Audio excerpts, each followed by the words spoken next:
30 দিনের মাথায় আবার আগাছা পরিষ্কার করা শুরু করলাম এবং সার দিব, দেখি কি হয়। কারণ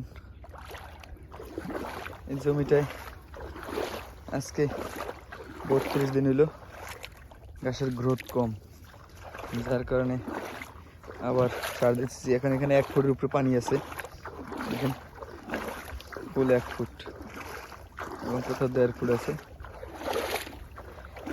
আগাছাটা পরিষ্কার করতেছি নতুন করে, আবার আগাছা পরিষ্কার করে সার প্রয়োগ করব। সেই ভিডিওগুলো আপনাদের সাথে তুলে দেবো ইনশাল্লাহ। দেখেন